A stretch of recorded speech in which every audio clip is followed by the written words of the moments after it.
ಗೀತಾ ಮಹಾತ್ಮೆ. ಯಥಾ ಪ್ರಕಾಶಯತ್ಯೇಕಃ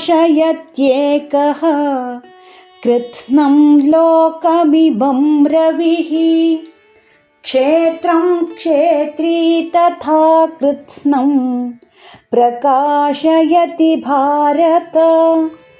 ಎಲೈ ಅರ್ಜುನ, ಒಬ್ಬನೇ ಸೂರ್ಯನು ಈ ಸಂಪೂರ್ಣ ಬ್ರಹ್ಮಾಂಡವನ್ನು ಬೆಳಗಿಸುವಂತೆಯೇ ಒಬ್ಬನೇ ಆತ್ಮನು ಸಂಪೂರ್ಣ ಕ್ಷೇತ್ರವನ್ನು ಪ್ರಕಾಶಿಸುತ್ತಾನೆ.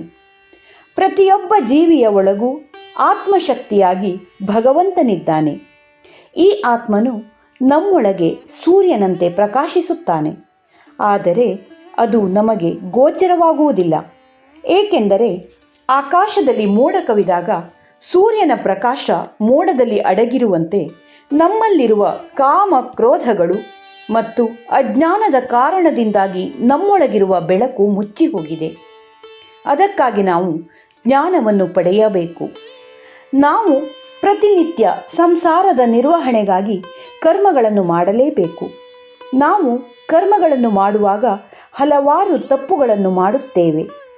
ಕಾಮ, ಕ್ರೋಧ, ಮದ, ಮತ್ಸರಗಳಿಂದ ನಮ್ಮ ಅಂತರಂಗದಲ್ಲಿ ಕಶ್ಮಲಗಳು ತುಂಬಿ ಆತ್ಮದ ಬೆಳಕನ್ನು ಅರಿಯುವ ಶ್ರಮ ಮಾಡುವುದಿಲ್ಲ. ಅದಕ್ಕೆ ಭಗವಂತನು ಹೇಳುತ್ತಾನೆ, ಜ್ಞಾನ ದೃಷ್ಟಿಯಿಂದ ತತ್ವವನ್ನು ತಿಳಿದ ಮಹಾತ್ಮರು ಪರಮಾತ್ಮನನ್ನು ಹೊಂದುತ್ತಾರೆ.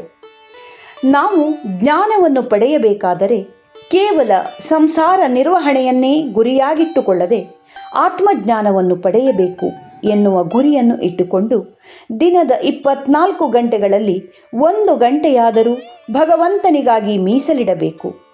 ಭಗವಂತನ ಸೇವೆ, ತ್ಯಾಗ, ಧ್ಯಾನ, ಭಜನೆ, ಪರೋಪಕಾರ ಮತ್ತು ಸಾತ್ವಿಕ ಆಹಾರ, ಸತ್ವಗುಣಗಳನ್ನು ಬೆಳೆಸಿಕೊಳ್ಳುತ್ತಾ ದಿನದಲ್ಲಿ ಪದೇ ಪದೇ ಆತ್ಮಾವಲೋಕನ ಮಾಡಿಕೊಳ್ಳುತ್ತಾ ಹೋದಲ್ಲಿ ನಮ್ಮ ಅಂತರಂಗ ಸ್ವಚ್ಛವಾಗುತ್ತಾ ಹೋಗುತ್ತದೆ. ಅಂತರಂಗ ಸ್ವಚ್ಛವಾಗುತ್ತಾ ಹೋದ ಹಾಗೆ ನಮ್ಮ ಸಂಸಾರದಲ್ಲಿ ಸಾಮರಸ್ಯದ ಜೊತೆಗೆ ಆತ್ಮದ ಅರಿವು ಉಂಟಾಗುತ್ತದೆ. ಹೀಗಾದಾಗ ನಾವು ಪ್ರತಿ ಕ್ಷಣವೂ ಕೂಡ ಆತ್ಮದ ಜೊತೆಗೆ ಪ್ರೀತಿಯಿಂದ ಇರುತ್ತೇವೆ ಮತ್ತು ಪರಮಾತ್ಮನನ್ನು ಹೊಂದುತ್ತೇವೆ. ನಾವೆಲ್ಲರೂ ಗೀತಾಜ್ಞಾನ ಯಜ್ಞದ ಗಂಗೆಯಲ್ಲಿ ಮಿಂದು ಜ್ಞಾನವನ್ನು ಪಡೆದು ಕೃತಾರ್ಥರಾಗೋಣ.